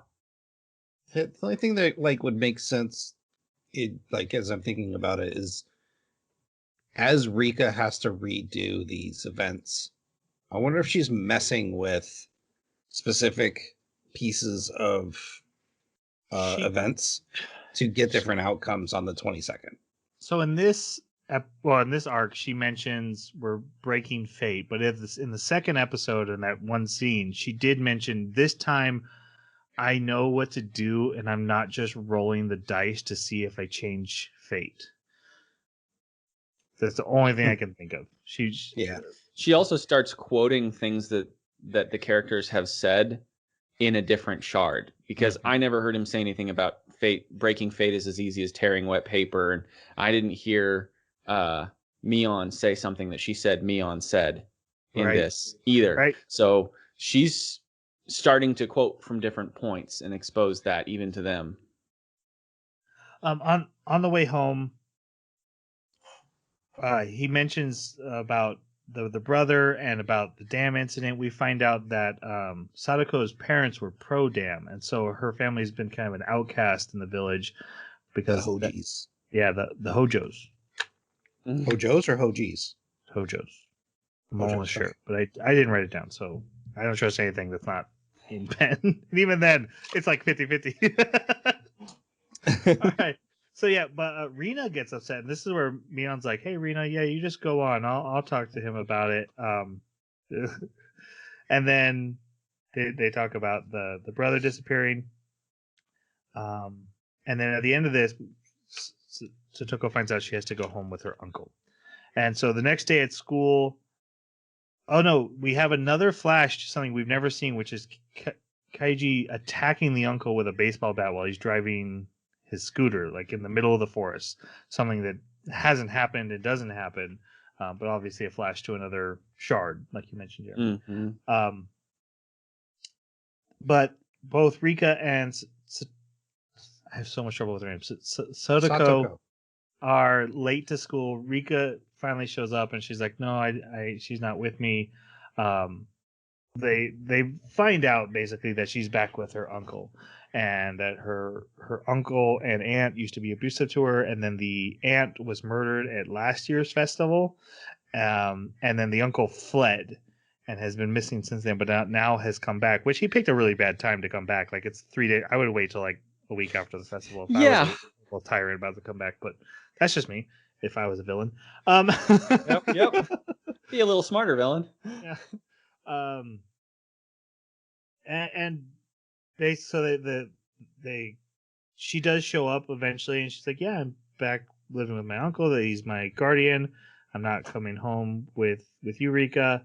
But she acts like everything's cool, and then she's missing again the next day. So they go to the teacher, and they're like, "Hey, we got to do something." And she's like, "Well, I'll pay a visit, and then maybe mention it to social services." She visits them. The uncle's rude to her, doesn't let her in.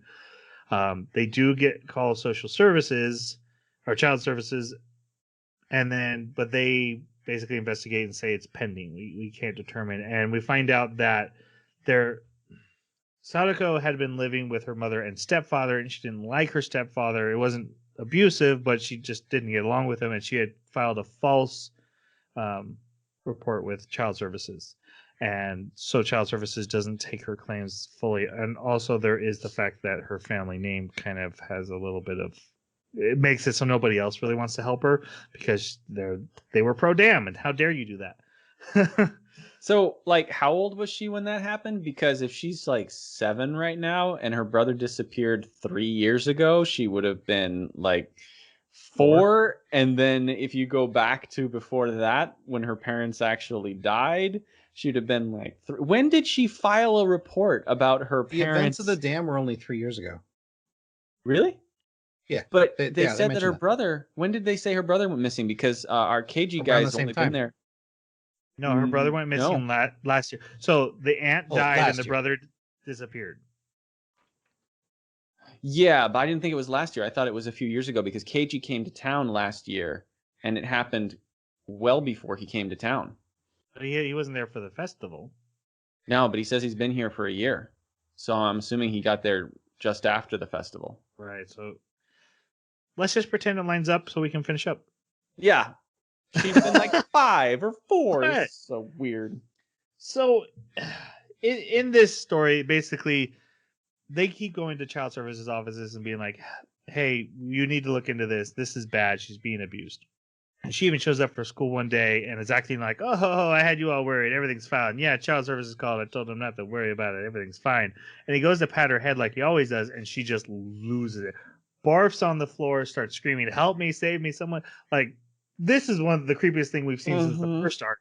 And it wasn't even a supernatural thing. It was just childhood trauma.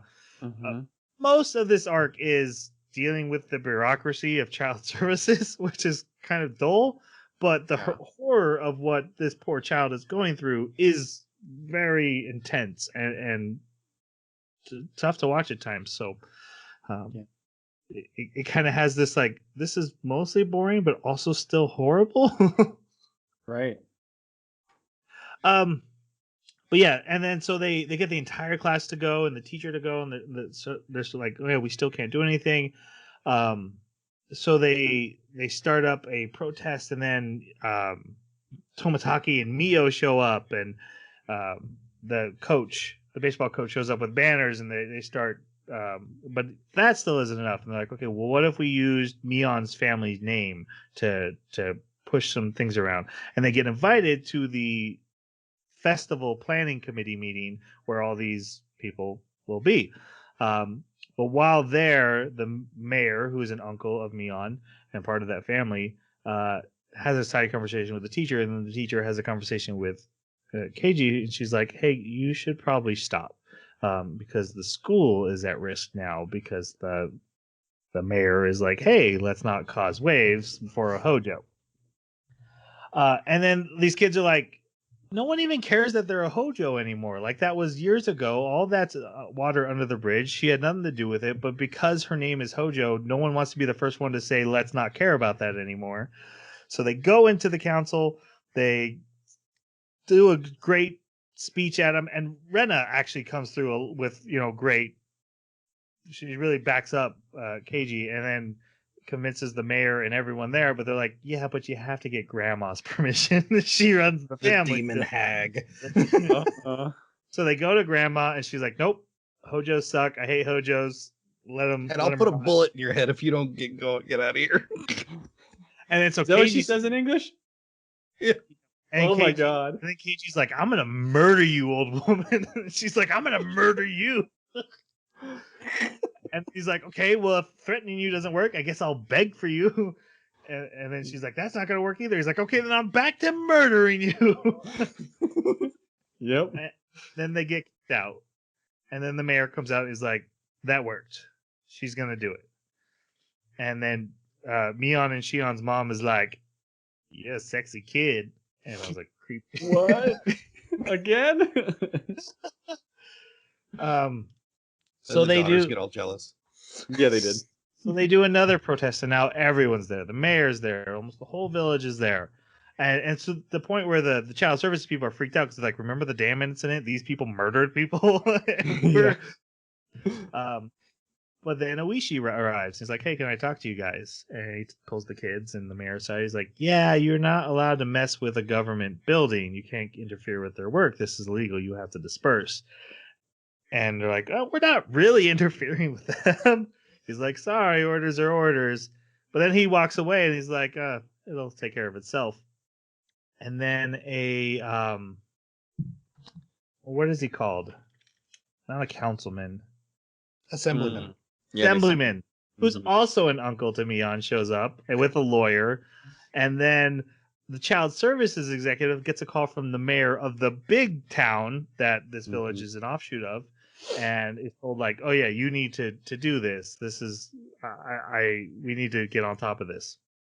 And then we find out that the grandma had gone and asked a favor, and she's like, yeah, that kid who threatened to kill me, he's the best. He's so cool. But she's like, I'm glad the village is going to be in good hands. So they go. And Oishi's like, I'll drive him. And Oishi even does this thing where like, I respect the kids, and especially that Keiji guy for, he stood, even though I got his way, he stood up for what he believed. I got a lot of respect for him. And then he takes the child services there. They go and they arrest the uncle. Sadako calls Keiji and she tells him like, I'll be fine. I'm back with Rika. They all go to the festival together. And during the Rika's performance, she takes him up onto the hill and asks if she can call him Nini as her big brother from now on. And he agrees. And then she's like, let's go back so no one knows that we did this. And then they go back to the shrine house that she lives in with Rika. And the uncle's there. He got out of jail and attacks with a baseball bat, hits Keiji over the head. Keiji gets the bat and then beats him to a bloody pulp, as we've seen he's good at doing. And then he passes out, and then he wakes up, and Oishi's partner's there, asks him if he remembers anything, and then when he tries to, it hurts him, so he doesn't talk, and Oishi's partner is like, don't worry about it, if you remember, we'll just talk later. And then eventually, Rina comes to visit him, and he's like, why hasn't anyone come to see me in the hospital? And she's like, yeah, Oishi pulled out his gun and just murdered everybody at the festival.